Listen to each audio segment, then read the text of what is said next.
Quiero saludar a Diego Arria, expresidente del Consejo de Seguridad de la ONU. Embajador Arria, bienvenido. Buena tarde para usted. Buena tarde, mi querida Dania. Caray, es complicado escuchar a Maduro hablando de todo aquello que uno sabe que no es verdad. Es decir, si algo no hay en Venezuela es precisamente democracia o paz, o hablar de diálogo cuando hay N cantidad de presos políticos, de torturados. Doctor Arria, le voy a hacer la misma pregunta que le he hecho a todos mis invitados en la tarde de hoy. ¿Y ahora qué?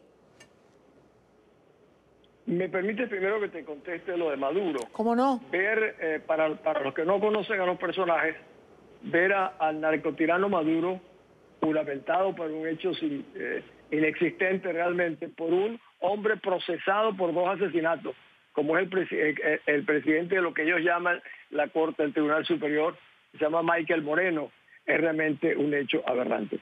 Pero yo oí al inicio de tu programa, estaba oyendo, Idania, y oí al diputado Guaidó, donde dijo, hoy en Venezuela no hay jefe de Estado, no hay comandante de las Fuerzas Armadas.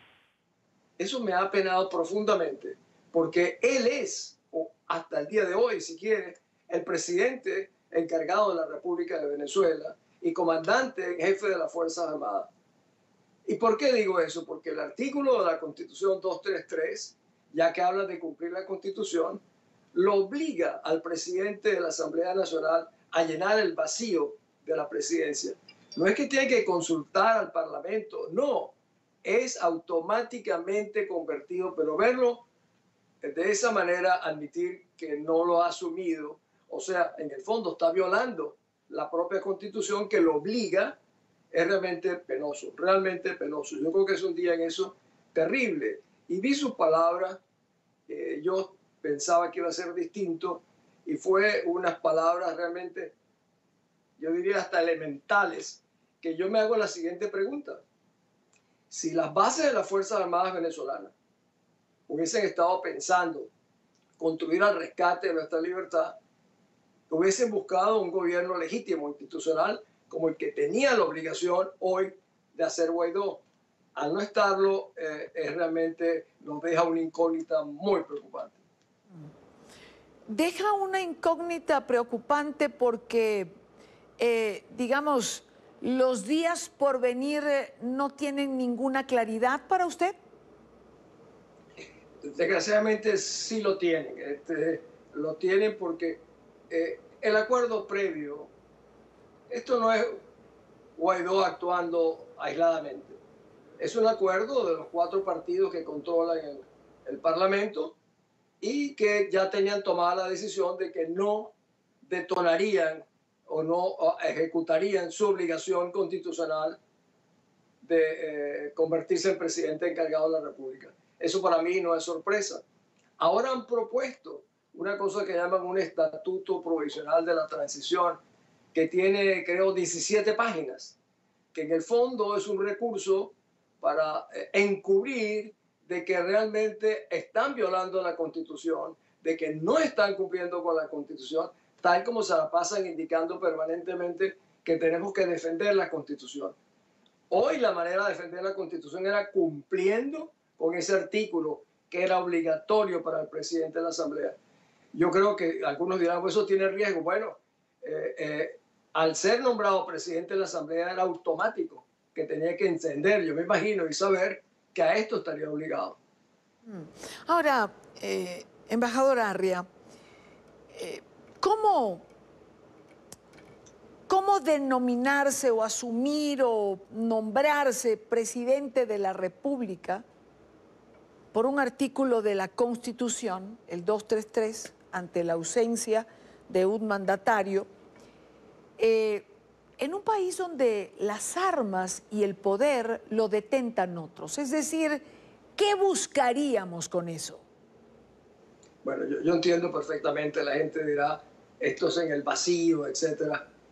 Nunca se puede anticipar las consecuencias que pueden tener actos de esta naturaleza.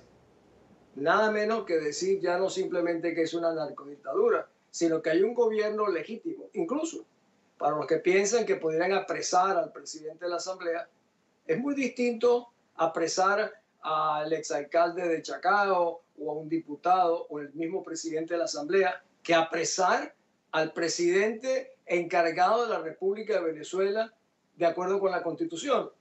Eso permite especular sobre muchos otros escenarios, pero sin la menor duda, el haberlo creado, primero indicaba un compromiso real por el rescate de la libertad. Segundo, hacerlo ahora y no proponerle al país un proceso en el cual ya tienen más de 3 años y muchos de ellos anteriormente tenían 15 años.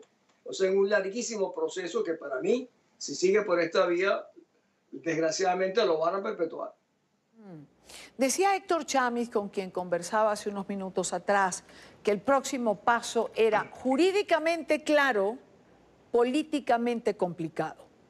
Me pareció una muy buena definición y decía que, bueno, que la mayor parte de las respuestas a las preguntas que nos podíamos hacer hoy en día estaban en manos del diputado Juan Guaidó. Usted menciona a partidos que hacen vida dentro de la Asamblea Nacional y que no apoyarían una decisión de este tipo. Ahora, frente a esta circunstancia, ¿Juan Guaidó no tendría que tomar una decisión de cara a su propia historia? Claro, mira, un diputado que a los 35 años apenas se le presenta una oportunidad histórica, tendría que seguir lo que sus propias convicciones y principios le indican, no lo que los partidos que lo rodean lo obligan o lo convencen o de la cual son parte.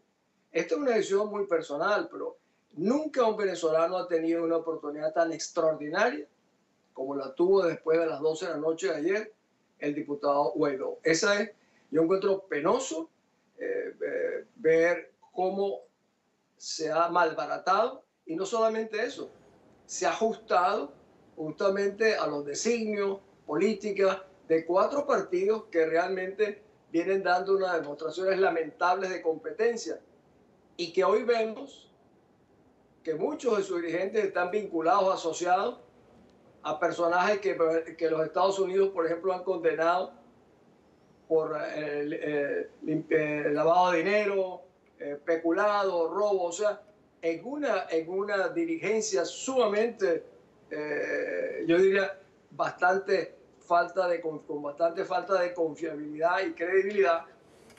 Este diputado que no tiene un pasado que le pese de alguna manera, sí, tenía en sus manos la oportunidad de asumir esa responsabilidad histórica. Pero en fin, ese era una decisión personal. Déjeme entonces retomar mi primera pregunta. ¿Y ahora qué? ¿Qué viene? ¿Cuál es el siguiente paso? Bueno, nosotros los venezolanos creo no podemos quedarnos porque Guaidó y sus partidos no asuman una responsabilidad constitucional, repito, una obligación constitucional, que por cierto el presidente del Tribunal nuestro Supremo Legítimo les dijo la semana pasada en una carta que así como la Constitución sanciona a aquellos que la violan, también condena y sanciona a aquellos que por razones políticas no asumen su obligación. Entonces no puede quedar, aquí no se trata de semántica, esto han utilizado el término usurpar, no, el vacío institucional. Los venezolanos tenemos una fórmula, la única fórmula que queda es el Tribunal Supremo de Justicia Legítimo.